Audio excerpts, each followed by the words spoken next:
Y sí que creo que el liderazgo disruptivo hace referencia a esa valentía o ese coraje, ¿no? Al final es el salirse de lo que siempre se ha hecho.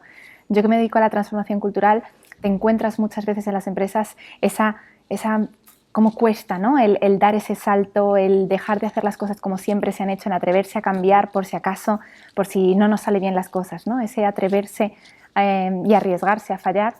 Creo que está muy vinculado con este liderazgo disruptivo, el atreverse a hacer las cosas diferente, a tomar una visión distinta, a salirse del molde.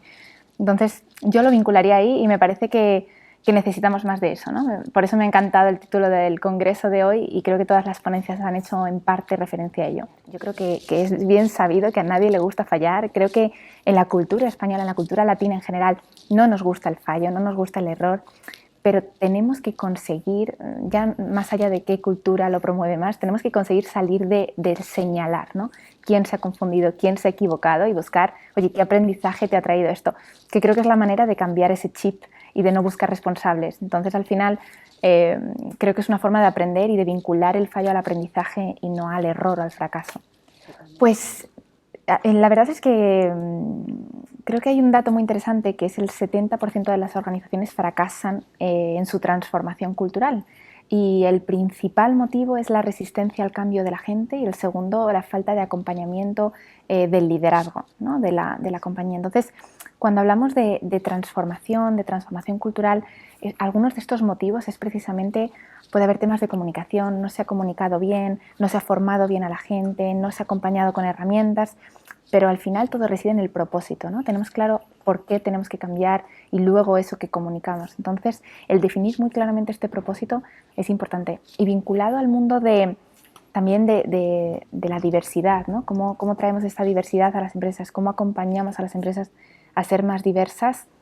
Creo que tenemos que seguir trabajando mucho en ese awareness, en esa sensibilización, porque no hay tanto como parece. Yo creo que muchas veces se da por hecho que ya hemos avanzado mucho, que ya se están alcanzando ciertas cuotas o hay ciertas pautas marcadas, pero queda mucho por hacer. Entonces, en esa sensibilización previa de eliminar esos sesgos, seguir formando, seguir dando visibilidad, es fundamental. Y es fundamental el que la gente entienda por qué y qué papel juega cada uno en esa transformación, que se nos olvida muchas veces que somos personas. Y hoy se ha hablado mucho de humanismo, ¿no? De que las empresas están formadas por personas y cuando de verdad tú explicas a alguien por qué y para qué nos estamos transformando y qué papel juega esa persona, su motivación y su involucración cambia radicalmente.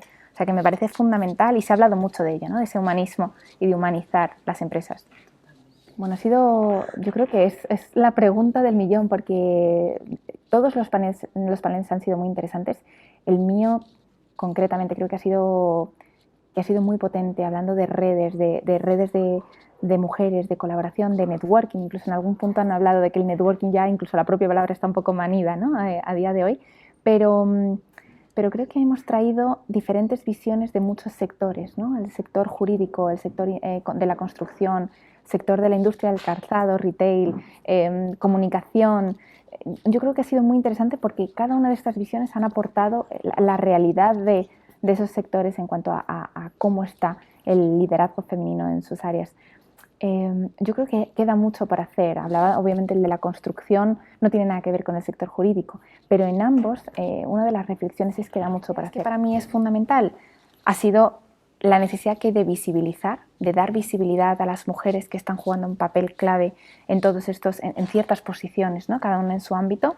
Luego el formar, el que no se nos olvide que tenemos que seguir formando a las nuevas generaciones y dando esa capacidad y las posibilidades a las mujeres de que entren a formar parte dentro de esta misma dimensión. Y luego el dar la oportunidad efectivamente dentro de las organizaciones para que jueguen y para que esas mujeres ocupen ese puesto de poder.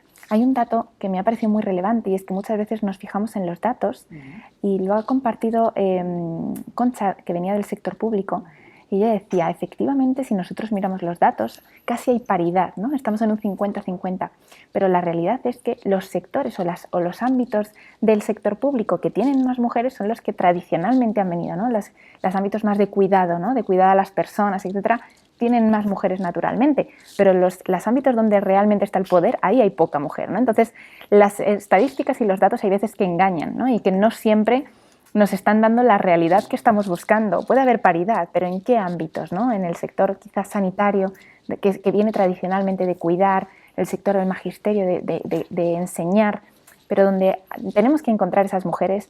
Me parece que Carlos ha dicho que hay un 8% de mujeres en el sector de la construcción. Ya no en el liderazgo, en el sector de la construcción, ¿no? Entonces, creo que todo esto es importante que nos fijemos, que sigamos midiendo y que estos datos son los que realmente nos van a dar los siguientes pasos, ¿no? Que nos van a ayudar a convencer y a dar visibilidad de la realidad.